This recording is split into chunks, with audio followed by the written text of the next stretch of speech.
na prvome danu, prvog trećeg, prvog u mjesecu koji nam predskazuje proljeće u galeriji Juraj Klović na Riječkoj tržnici, na našoj placi.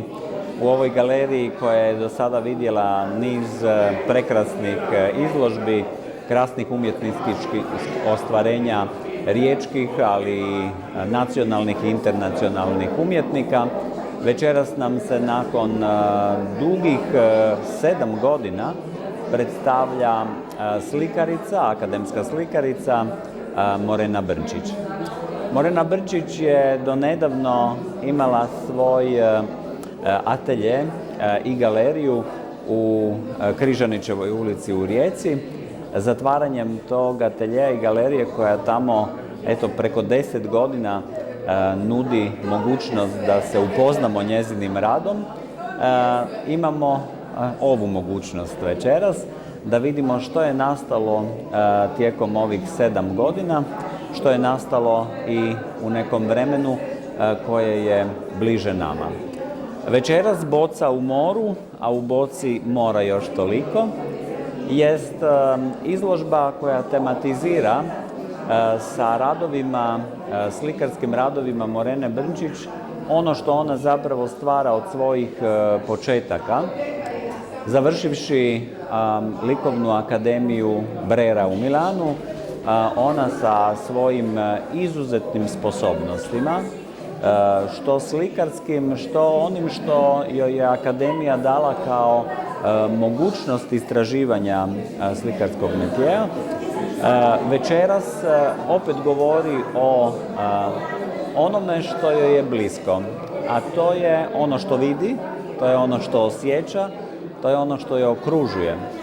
Godinama je govorila o konjima, godinama je govorila o lancima, brodovima, morima, a posvetila je ovu izložbu uz motive koje se češće vide sa voćem, povrćem, raznim biljem, morskim biljem, ali onoga koje je uz more, te neobičnim kupcima koji se tu i tamo pojavljuju u tim kompozicijama.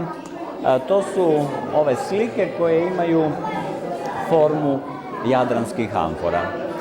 To da su jadranske amfore nama je izuzetno bitno iz razloga što govore o nečemu što nije strano, nečemu što je naše, nečemu što možemo svjedočiti u onom arheološkom smislu, ali i onom naše zajedničke antičke baštine.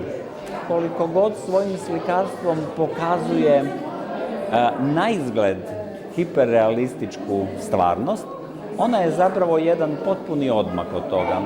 To je jedna stvarnost koja je stvarnost mašte, mogli bismo na taj način reći, odmak od onoga što bismo pomislili da jest, i upravo u tome kontrastu leži ta magija ovoga slikarstva Morene Brnčić, koja nam pokazuje ne samo da je izuzetno plodna slikarica, ne samo da je izuzetno inventivna, kreativna, nego da ne prestaje razvijati kvalitetu svoga slikarskoga opusa.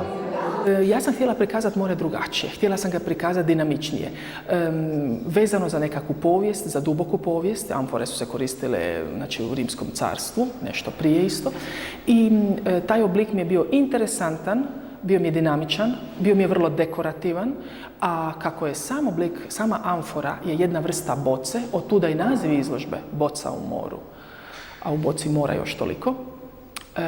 U toj boci sam htjela sačuvati, konzervirati jadransku tradiciju.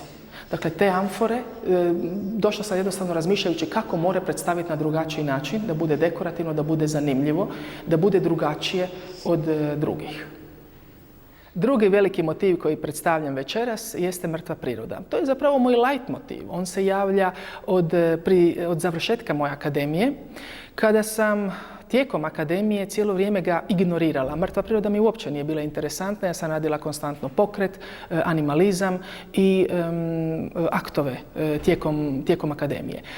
U jednom trenutku sam se našla u svjetski poznatoj Pinakoteka di Ambrosiana iz Milana i našla sam se pred slikom Natura Morta od Caravaggia. I to je bio prelomni trenutak kada sam ja totalno osjetila jednu jezu, jednu nevjerovatnu energiju od te strane, te slike i onda sam shvatila koliko ta mrtva priroda može zapravo biti živa, koliko može biti realna, koliko može biti interesantna, razigrana, dinamična, kompozicijski vrlo složena ili jednostavna, sve ovisi o samom autoru. Tehniku koju sam koristila za mrtvu prirodu je ulje na platnu, što je tradicionalna tehnika i u njoj se osjećam izuzetno ugodno. I jedan od mojih referenca, osim Caravaggia, je svakako flamanško slikarstvo.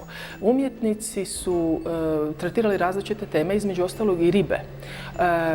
Nešto u tim mojim slikama sam probala, možda nekakav dašak, nekakav detalj tog slikarstva uhvatiti i prenijeti u današnji svijet.